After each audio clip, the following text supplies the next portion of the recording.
ಇನ್ನು PCODನ ಹೇಗೆ ಕ್ಯೂರ್ ಮಾಡ್ಕೊಳೋದು ಅಂದರೆ ಪ್ಲಾಸ್ಟಿಕ್ ಯೂಸ್ ಮಾಡೋದನ್ನ ಕಮ್ಮಿ ಮಾಡಬೇಕು. ನಿಮ್ಮ ಡೈಲಿ ಲೈಫ್ ಸ್ಟೈಲಲ್ಲಿ ನೀವು ಸೊಪ್ಪು ತರಕಾರಿಗಳನ್ನ ಫ್ರೂಟ್ಸ್ನ ಆ್ಯಡ್ ಮಾಡ್ಕೋಬೇಕು. PCOD ಇರೋದ್ರಿಂದನೇ ನನಗೆ ಸೆಕೆಂಡ್ ಬೇಬಿ 3 ಮಂತ್ಸ್ ಆದರೂ ನನಗೆ ಗೊತ್ತಾಗಲಿಲ್ಲ. ಅಂದರೆ ಪಿಂಪಲ್ಸ್ ಬರೋದಾಗಿರ್ಬೋದು, ಆಯಿಲ್ ಸ್ಕಿನ್ ಟ್ಯಾಕ್ಸು, ಆಮೇಲೆ ಇರ್ರೆಗ್ಯುಲರ್ ಪೀರಿಯಡ್ಸ್ ಬರೋದು, ವಿಟಮಿನ್ ಡಿ ಡಿಫಿಷಿಯನ್ಸಿ ನಿಮ್ಗೆ ಏನಾದರೂ ಇದ್ದರೆ PCOD ಅಂಥವ್ರಿಗೆ ಬೇಗ ಬರುತ್ತೆ. ಹೇ ಗೈಸ್, ಹೇಗಿದ್ದೀರಾ ಎಲ್ರಿಗೂ? Welcome to my vlog and thank you so much. ನನ್ನ ಲಾಸ್ಟ್ ವೀಡಿಯೋಗೆ ಒಳ್ಳೆ ರೆಸ್ಪಾನ್ಸ್ ಬಂದಿದೆ. ನಾನದು ಇನ್ಫರ್ಟಿಲಿಟಿ, PCOD ಹಾಗೆ ಟ್ಯೂಬ್ ಟೆಸ್ಟಿಂಗ್ ಮತ್ತು ಹೇಗೆ ನಾನು ನ್ಯಾಚುರಲ್ ಆಗಿ ಕನ್ಸೀವ್ ಆದೆ, ಸೊ ಈ ಒಂದು ಇನ್ಫಾರ್ಮೇಷನ್ನ ನಿಮ್ಮ ಹತ್ರ ಶೇರ್ ಮಾಡಿದ್ದೆ. ಅದು ಜಸ್ಟ್ ನಾರ್ಮಲ್ ವ್ಲಾಗ್ ಥರ ಇರಲಿ ಅಂದ್ಬಿಟ್ಟು ರಫ್ಲಿ ನಾನು ಶೇರ್ ಮಾಡಿದ್ದೆ. ಬಟ್ ನಂಗೊಂದು ಅಷ್ಟು ಜನ ಫೀಡ್ಬ್ಯಾಕ್ಸ್ ಕೊಟ್ಟರು. ಆಮೇಲೆ ಒಂದಷ್ಟು ಜನ ಪರ್ಸ್ನಲಿ ನನ್ನ ಫ್ರೆಂಡ್ಸ್ ಮತ್ತು ಫ್ಯಾಮಿಲಿ ಮೆಂಬರ್ಸ್ ಎಲ್ಲ ಇನ್ನೂ ಜಾಸ್ತಿ ಇನ್ಫಾರ್ಮೇಷನ್ ಕೊಡು ಅಂತ ಹೇಳಿದರು. ಜೊತೆಗೆ ಒಂದು ಸ್ವಲ್ಪ ಕಮೆಂಟ್ಸು ಬಂದಿತ್ತು. ಸೊ ನನಗೆ ಇಂಟ್ರೆಸ್ಟ್ ಇದೆ ಇದ್ರ ಬಗ್ಗೆ ಜನಗಳಿಗೆ ಕೇಳೋಕ್ಕೆ ಅಂತ ಹೇಳಿಬಿಟ್ಟು ನಾನು ಈ ಒಂದು ವ್ಲಾಗ್ ಅಥವಾ ವಿಡಿಯೋ ಅಥವಾ ಇನ್ಫಾರ್ಮೇಷನ್ನ ಕೊಡೋಕ್ಕೆ ಇಲ್ಲಿದ್ದೀನಿ ಇವತ್ತು. So first of all PCOD ಅನ್ನೋದು ತುಂಬಾ ದೊಡ್ಡ ಶತ್ರು ಅಂತಲೇ ಹೇಳ್ಬೋದು ನಮ್ಮ ವಿಮೆನ್ಸ್ಗೆ.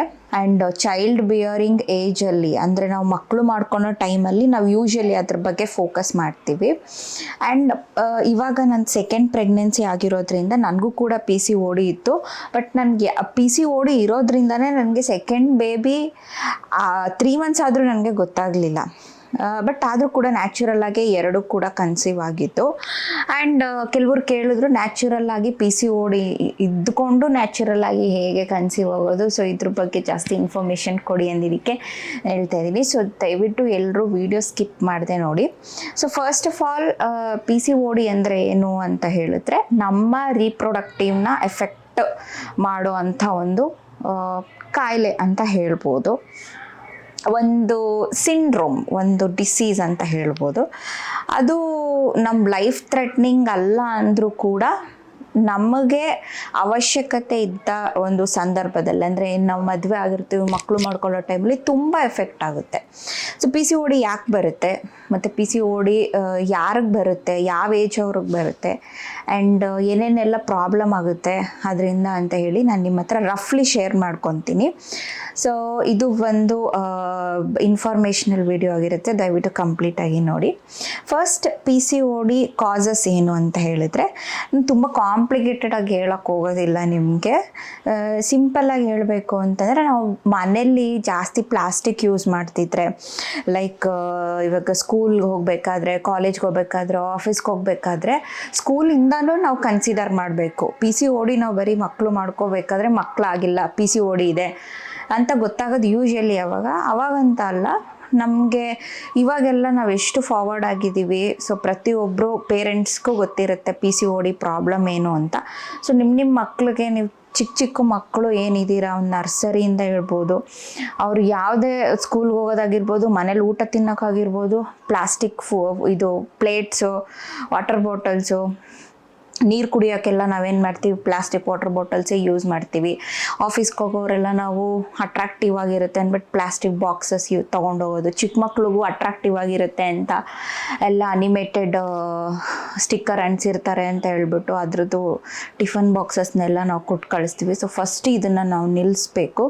ಅದ್ರ ಜೊತೆಗೆ ನೀವೇನಾದರೂ ಫುಡ್ ಐಟಮ್ಸ್ನ ಸ್ಟೋರ್ ಮಾಡಿ ಮನೇಲಿ ಇಟ್ಕೊತೀರಾ ಫ್ರಿಡ್ಜಲ್ಲಿ ಅಲ್ಲಿ ಇಲ್ಲಿ ಅಂತ ಹೇಳಿದ್ರೆ, ಪ್ಲಾಸ್ಟಿಕ್ ಐಟಮ್ಸ್ ಅದೊಂದು ನಿಲ್ಲಿಸ್ಬೇಕು. ಸೊ ಇದೆಲ್ಲ ನಾವು ಡೈಲಿ ಲೈಫ್ ಸ್ಟೈಲ್ ಚೇಂಜ್ ಮಾಡ್ಕೊಳೋದ್ರಿಂದ PCODನ ನಾವು ತಡೆಗಟ್ಬೋದು. ಸೊ PCOD ಸಿಂಪ್ಟಮ್ಸ್ ನಾರ್ಮಲ್ ಆಗಿ ಇದು ಬರೀ ನಾವು ಏನೋ ಮದುವೆ ಆಗಿ ಮಕ್ಕಳು ಮಾಡ್ಕೋಬೇಕನ್ನೋ ಟೈಮಲ್ಲೇ ಬರೋವಂಥದ್ದಲ್ಲ. ನಮ್ಮ ಫಸ್ಟ್ ಪೀರಿಯಡ್ಸ್ ಯಾವಾಗ ಆಗುತ್ತೆ, ನಾವು ಸ್ಕೂಲ್ ಟೈಮಲ್ಲಿ ಯೂಶ್ವಲಿ ಹಾಕ್ತೀವಲ್ಲ, ಆ ಟೈಮಿಂದನೂ ನಮಗೆ ಕನ್ಸಿಡರ್ ಮಾಡ್ಕೋಬೇಕು ನಾವು.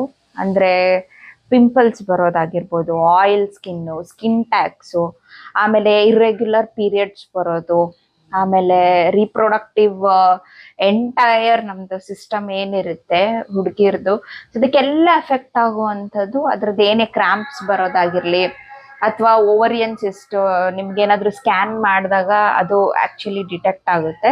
ಓವರಿಯಲ್ಲಿ ನೀಟಾಗಿ ಎಗ್ ರಿಲೀಸ್ ಆಗ್ತಿದ್ಯಾ, ಪ್ರೊಡ್ಯೂಸ್ ಆಗ್ತಾ ಇದೆಯಾ. ಸೊ ಇದನ್ನೆಲ್ಲ ಡಯಾಗ್ನೈಸ್ ಮಾಡಿ ನಿಮ್ಗೆ PCOD ಅಂತ ಹೇಳ್ತಾರೆ ಡಾಕ್ಟ್ರು. ಬಟ್ ಅದಕ್ಕಿಂತ ಮುಂಚೆ ನಾರ್ಮಲ್ ಆಗಿ ನೀವು ಮನೆಯಲ್ಲೇ ಈಸಿಯಾಗಿ ಈ ತರ ಅಂದ್ರೆ ಪೀರಿಯಡ್ಸ್ ಇರ್ರೆಗ್ಯುಲರ್ ಆಗಿರೋದು, ಸೊ ಇದೆಲ್ಲ ಆಗ್ತಿದೆ ಅಂದ್ರೆ ಖಂಡಿತವಾಗ್ಲೂ ನಿಮ್ಗೆ PCOD ಇದೆ ಅಂತ ಅರ್ಥ. ಆ್ಯಂಡ್ ಆಲ್ಸೋ ಇದ್ರ ಜೊತೆಗೆ ತುಂಬಾನೇ mental health issues, physical health issues ಎಲ್ಲ ಆಗ್ತಾ ಇರುತ್ತೆ. ಮೆಂಟಲ್ ಹೆಲ್ತ್ ಇಶ್ಯೂಸ್ ಹೇಗೆ ಅಂತಂದ್ರೆ ನಿಮಗೆ ಸ್ಟ್ರೆಸ್ ತುಂಬಾ ಆಗುತ್ತೆ. ಸ್ಟ್ರೆಸ್ಸಿಂದ ಹಾರ್ಮೋನ್ಸ್ ಟ್ರಿಗರ್ ಆಗುತ್ತೆ. ಆಂಡ್ರೋಜನ್ಸ್ ಅಂತ ಒಂದು ಹಾರ್ಮೋನ್ ಇದೆ, ಅದೇನಾದ್ರೂ ನಿಮ್ಮ ಬಾಡಿಲಿ ಜಾಸ್ತಿ ಪ್ರೊಡ್ಯೂಸ್ ಆಗ್ತಾ ಇದ್ರೆ ಸೊ ಅದೇ ಒಂದು PCODಗೆ ಮೇನ್ ಕಾರಣ ಆಗಿರುತ್ತೆ. ಇದನ್ನೆಲ್ಲ ಹೇಗೆ ನಾವು ತಡೆಗಟ್ಟಬಹುದು ಅಂತ ಹೇಳಿದ್ರೆ, ಫಸ್ಟ್ ಆಫ್ ಆಲ್ ನಾವು ಹಾಸ್ಪಿಟಲ್ಗೆ ಹೋಗಿ ಕ್ಯೂರ್ ಮಾಡ್ಕೊಳೋದಕ್ಕಿಂತ ಬೀಯಿಂಗ್ ಎಜುಕೇಟೆಡ್ ಸೊಸೈಟಿಯಲ್ಲಿ ನಾವು ಇದ್ಕೊಂಡು PCOD ಏನು ಅಂತ ನಮ್ಗೆ ಆಲ್ರೆಡಿ ಗೊತ್ತಿರೋದ್ರಿಂದ ನಾವು ನಮ್ಮ ಲೈಫ್ ಸ್ಟೈಲ್ನ ಚೇಂಜ್ ಮಾಡ್ಕೋಬೇಕಾಗುತ್ತೆ. ಸೊ ಗೊತ್ತಿಲ್ದವ್ರಂತೂ ವರಿ ಮಾಡ್ಕೊಂಡು ಹೋಗ್ತಾರೆ. ಬಟ್ ಯೂಶಲಿ ನಾವು ಸ್ಕೂಲ್ ಟೈಮಲ್ಲಿ, ಕಾಲೇಜ್ ಟೈಮಲ್ಲಿ ಇದನ್ನ ನೆಗ್ಲೆಕ್ಟ್ ಮಾಡ್ತೀವಿ. PCODಗೆ ನಾವು ತಲೆ ಕೆಡ್ಸ್ಕೊಳೋದೇ ನಾವು ಮಗುನ ಮಾಡ್ಕೊಳೋ ಅಂತ ಟೈಮಲ್ಲಿ. ಅಲ್ಲಿವರೆಗೂ ನಾವು ಇರ್ರೆಗ್ಯುಲರ್ ಪೀರಿಯಡ್ಸ್ ಆಗಿರ್ಬೋದು, ಪಿಂಪಲ್ಸ್ ಬಂದ್ರೆ ಏನೋ ಹೊರಗಡೆ ಹೋಗಿ ಆಟ ಆಡ್ತಾ ಇದೀವಲ್ಲ, ಏನೋ ಅಲರ್ಜಿಗೇನೋ ಈ ತರ ನೆಗ್ಲೆಕ್ಟ್ ಮಾಡ್ಕೊಂಡು ಬರ್ತೇವೆ ಹೊರತು ಹೋಗಿ ಡೈರೆಕ್ಟ್ ಆಗಿ ನಾವು ಕಾಲೇಜ್ ಟೈಮಲ್ಲಿ, ಸ್ಕೂಲ್ ಟೈಮಲ್ಲಿ ಗೈನಕಾಲಜಿಸ್ಟ್ ಹತ್ರ ಹೋಗಿ ತೋರ್ಸಲ್ಲ ನಮಗ್ ಪಿಂಪಲ್ ಬಂದಿದೆ ಅಂತ. ಕಾಲೇಜ್ ಟೈಮಲ್ಲಿ ನಮಗ್ ಪಿಂಪಲ್ ಬಂದ್ರೆ ಸ್ಕಿನ್ ಡಾಕ್ಟರ್ ಹತ್ರ ಹೋಗ್ತೀವಿ. ಅವ್ರ ಏನ್ ಮಾಡ್ತಾರೆ, ಅದ್ರ ಪ್ರಕಾರ ಇಟ್ಕೊಡ್ತಾರೆ ಹೊತ್ತು ರೂಟ್ ಕಾಸ್ನ ನಾವು ತಿಳ್ಕೊಳಲ್ಲ. ಸೊ ನಮ್ಮ ಫಸ್ಟ್ ಆಫ್ ಆಲ್ PCOD ಇನ್ನೊಂದು ಏನಂದ್ರೆ ಯಾವ ಡಿಫಿಷಿಯನ್ಸಿ ಇಂದ ಬರುತ್ತೆ ಅಂದ್ರೆ, ಹುಡುಗಿರ್ಗೆ ಯೂಶಲಿ ಎಫೆಕ್ಟ್ ಆಗೋದು ಕ್ಯಾಲ್ಸಿಯಂ ಮತ್ತೆ vitamin D deficiency. Vitamin D deficiency ನಿಮ್ಗೆ ಏನಾದ್ರು ಇದ್ರೆ PCOD ಅಂತವ್ರಿಗೆ ಬೇಗ ಬರುತ್ತೆ. ಸೊ ಆನ್ಯುವಲ್ಲಿ ಅಂದ್ರೆ ವರ್ಷಕ್ಕೊಂದ್ಸಲಿ ನೀವು ಕ್ಯಾಲ್ಸಿಯಂ ಮತ್ತೆ ವಿಟಮಿನ್ ಹಾಗೆ ಐರನ್ ಈ ತರದ್ದು ಬ್ಲಡ್ ಟೆಸ್ಟ್ ಮಾಡಿಸ್ಕೊಂಡು ನಿಮ್ಗೆ ಇದೆಯಾ ಇಲ್ವಾ ಅಂತ ತಿಳ್ಕೊಂಡು ಅದನ್ನ ಕ್ಯೂರ್ ಮಾಡಿದ್ರೆ ನಿಮಗೆ PCODನೂ ಕ್ಯೂರ್ ಆಗುತ್ತೆ, ಹಾಗೆ ಅದು ಬರೋದು ನೀವು ತಡೆಗಟ್ಬೋದು. ಅಂಡ್ ಮೋರ್ ಓವರ್ ನಿಮ್ಗೆ ಸುಸ್ತಾಗೋದು ಇನ್ನ ಎಷ್ಟೊಂದು ಇಶ್ಯೂಸ್ ಇರುತ್ತೆ. ಇದನ್ನ ಹೇಳ್ತಾ ಹೋಗ್ತಿದ್ರೆ ದೊಡ್ಡ ಇದೇ ಹೇಳ್ಬೋದು. ಇದನ್ನೆಲ್ಲ ಕ್ಯೂರ್ ಆಗುತ್ತೆ. ಇನ್ನು PCODನ ಹೇಗೆ ಕ್ಯೂರ್ ಮಾಡ್ಕೊಳೋದು ಅಂದ್ರೆ, ಪ್ಲಾಸ್ಟಿಕ್ ಯೂಸ್ ಮಾಡೋದನ್ನ ಕಮ್ಮಿ ಮಾಡಬೇಕು. ನಿಮ್ಮ ಡೈಲಿ ಲೈಫ್ ಸ್ಟೈಲಲ್ಲಿ ನೀವು ಸೊಪ್ಪು ತರಕಾರಿಗಳನ್ನ, ಫ್ರೂಟ್ಸ್ನ ಆ್ಯಡ್ ಮಾಡ್ಕೋಬೇಕು. ಅದು ಕಂಪಲ್ಸರಿ ನಿಮ್ಮ ಒಂದು ಡೈಲಿ ಒಂದು ಊಟದ ಒಂದು ಏನಿರುತ್ತೆ ಡಯಟ್ ಅಂತಾನೆ ಅಲ್ಲ, ಮನೇಲಿ ಏನ್ ಮಾಡಿರ್ತಾರೆ ಅಡುಗೆ ಅದನ್ನ ತಿನ್ನಿ, ಹೊರಗಡೆ ಜಾಸ್ತಿ ತಿನ್ನಕ್ ಹೋಗ್ಬೇಡಿ. ಈಗಿನ ಸ್ಕೂಲ್ ಮಕ್ಕಳು, ಕಾಲೇಜ್ ಮಕ್ಕಳು ಅಂತ ಹೇಳೋದೇ ಬೇಕಾಗಿಲ್ಲ. ಪಾಪ ಅವ್ರಿಗೆ ಹೊಟ್ಟೆ ಹಸಿಲೇ ಬಿಡ್ಲಿ, ಅವ್ರು ಹೋಗಿ ಚಾಟ್ಸ್ ತಿನ್ನೋದು, ಪಿಜ್ಜಾ ತಿನ್ನೋದು, ಬರ್ಗರ್ ತಿನ್ನೋದು ಇಂಥದೆಲ್ಲ ಜಾಸ್ತಿ ಆಗಿದೆ. With PCOD other diseases also ಅವ್ರಿಗೆ ಅಟ್ಯಾಕ್ ಆಗುವಂತ ಒಂದು ಚಾನ್ಸಸ್ ಇರುತ್ತೆ. ಅಂಡ್ ಇನ್ನೊಂದು ಏನು ಅಂತ ಹೇಳಿದ್ರೆ, ಯೋಗ, ಎಕ್ಸಸೈಸ್ ಮಾಡೋದು, ಮೆಡಿಟೇಷನ್ ಮಾಡೋದು.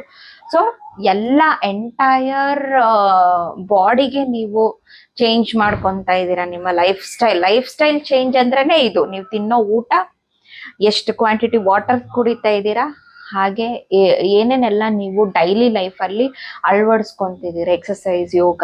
ಸೊ ಇಷ್ಟನ್ನ ಚೇಂಜ್ ಮಾಡ್ಕೊಂಡ್ರೆ PCOD 3 to 6 months ಅಲ್ಲಿ ನೀವು ಚೇಂಜಸ್ ಅನ್ನ ಕಾಣ್ಬೋದು.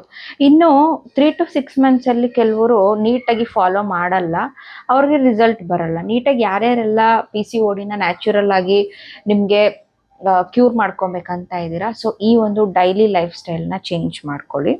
ಆ್ಯಂಡ್ ನಾನು ಅಷ್ಟೇ, ಇದು ಸುಮ್ಮನೆ ಏನೋ ಹೇಳ್ತಾ ಇದ್ದೀನಿ ಅಂತ ಅಲ್ಲ, ನಾನು ಮಾಡಿದಂಥ ಕೆಲವು PCOD ಮತ್ತು infertility yoga without medicine changes ನನಗೆ ಗೊತ್ತಾಯಿತು. And what I would like to suggest ಅಂತ ಹೇಳಿದ್ರೆ, ಚಿಕ್ಕ ಮಕ್ಳಿಗೇನೆ, ಸ್ಕೂಲ್ಗೆ ಹೋಗೋರ್ಗೇನೆ ಈ ಥರ ಸಿಂಪ್ಟಮ್ಸ್ ಗೊತ್ತಾಗ್ತಿದೆ ಅಂತಂದರೆ ಇಮಿಡಿಯೇಟ್ ಆಗಿ ಪೇರೆಂಟ್ಸ್ ನೀವು ಅವ್ರ ಲೈಫ್ ಸ್ಟೈಲ್ನ ಚೇಂಜ್ ಮಾಡಿ. ಲೈಟಾಗಿ ಅವ್ರು ಕಂಪ್ಲೀಟಾಗಿ ಚೇಂಜ್ ಮಾಡೋಕ್ಕೋಗಲ್ಲ, ಬಿಕಾಸ್ ಅವ್ರಿಗೆ ಅದೇನು ಗೊತ್ತಾಗಲ್ಲ. ನೀವು ಲೈಟಾಗಿ ಚೇಂಜ್ ಮಾಡಿದ್ದೀರಾ, ಬೀಯಿಂಗ್ ರೆಸ್ಪಾನ್ಸಿಬಲ್ ಪೇರೆಂಟ್ ಅಂತ ಅಂದಾಗ ಡೆಫಿನೆಟ್ಲಿ ಅವ್ರಿಗೆ ಅವರ ಒಂದು ಚೈಲ್ಡ್ ಬಿಯರಿಂಗ್ ಸ್ಟೇಜಲ್ಲಿ ಯಾವುದೇ ಪ್ರಾಬ್ಲಮ್ ಆಗಲ್ಲ, ಯಾವುದೇ ಇನ್ಫರ್ಟಿಲಿಟಿ ಪ್ರಾಬ್ಲಮ್ಸು ಆಗೋದಿಲ್ಲ. ಸೊ ಇದಿಷ್ಟು PCOD ಬಗ್ಗೆ ಆಗಿತ್ತು. Just a normal information. ಇದ್ರ ಜೊತೆಗೆ ಇನ್ಫರ್ಟಿಲಿಟಿ ಅಂತ ಬಂದರೆ, ಇನ್ಫರ್ಟಿಲಿಟಿ ಯೂಶಲಿ ನಮಗೆ ಇದೆ ಅಂತ ಗೊತ್ತಾಗೋದು ಆ್ಯಂಡ್ ಎಗೇನ್ ನಾವು ಮಗು ಮಾಡ್ಕೊಳೋ ಟೈಮಲ್ಲಿ. ಇನ್ಫರ್ಟಿಲಿಟಿಗೆ ಫಸ್ಟ್ ಕ್ಯೂರೇ ನಮ್ಮ ಲೈಫ್ ಸ್ಟೈಲ್. ಸೊ ನಮ್ಮ PCOD ಇದಾಗಿರ್ಬೋದು, ಯಾವುದೇ ಕಾಯಿಲೆದಾಗಿರ್ಬೋದು, ಇನ್ಫರ್ಟಿಲಿಟಿಗಾಗಿರ್ಬೋದು, ಲೈಫ್ ಸ್ಟೈಲ್ನ ಚೇಂಜ್ ಮಾಡ್ಕೊಳೋದ್ರಿಂದ ನಮಗೆ ಇಂಟರ್ನಲ್ ಆರ್ಗನ್ಸ್ ಕ್ಲೆನ್ಸ್ ಆಗಿ, ಹಾರ್ಮೋನ್ಸ್ ಬ್ಯಾಲೆನ್ಸ್ ಆಗಿ ನಮಗೆ ಎಲ್ಲದಕ್ಕೂ ಉಪಯೋಗ ಆಗುತ್ತೆ. ಇದು ಬಿಟ್ಟು ಇದೆಷ್ಟೆಲ್ಲ ಮಾಡಿ ನೀವು ನೀಟಾಗಿ ವಿತೌಟ್ ಎನಿ ಮಿಸ್ ಇಷ್ಟು ಕೂಡ ಮಾಡಿ ನಿಮಗೆ ಇನ್ನೂ ಆಗ್ತಾ ಇಲ್ಲ ಅಂತ ಅಂದಾಗ ಐ ವುಡ್ ಸಜೆಸ್ಟ್ ನೀವು ಗೈನಕಾಲಜಿಸ್ಟ್ ಹತ್ರ ಹೋಗಿ ಟ್ರೀಟ್ಮೆಂಟ್ನ ತಗೊಳ್ಳಿ. ನನಗೆ PCOD ಇದೆ ಅಂತ ಗೊತ್ತಾಗಿದ್ದು ಕಾಲೇಜ್ ಟೈಮಲ್ಲಿ. ಆ್ಯಕ್ಚುಲಿ ಸಿವಿಯರ್ ಪಿಂಪಲ್ಸ್ ಬಂದಿತ್ತು. ನಾನು ಕೂಡ ಬೇರೆಯವ್ರ ಥರ ಮಾಡಿದ್ದು ಮಿಸ್ಟೇಕ್ ಥರನೇ ಪಿಂಪಲ್ಸ್ ಬಂದಿದೆ ಅಂತ ಹೇಳ್ಬಿಟ್ಟು ಸ್ಕಿನ್ ಡಾಕ್ಟರ್ ಹತ್ರ ಹೋಗಿ ಟ್ರೀಟ್ಮೆಂಟ್ ತಗೊಂಡೆ. ಪಿಂಪಲ್ಸ್ ಏನೋ ಹೋಯ್ತು, ಆದರೆ PCOD ನನಗೆ ಇದಾಗಲಿಲ್ಲ. ಮಂತ್ಲಿ ಕಂಪ್ಲೀಟ್ ಬ್ಲೀಡಿಂಗ್ ಹೋಗೋದು, ಒಂದೊಂದ್ಸಲಿ ಮಿಸ್ ಆಗೋದು ಆ್ಯಂಡ್ ಇರ್ರೆಗ್ಯುಲರು. ಸೊ ಈ ಥರ ಎಲ್ಲ ಆಗ್ತಾ ಇತ್ತು.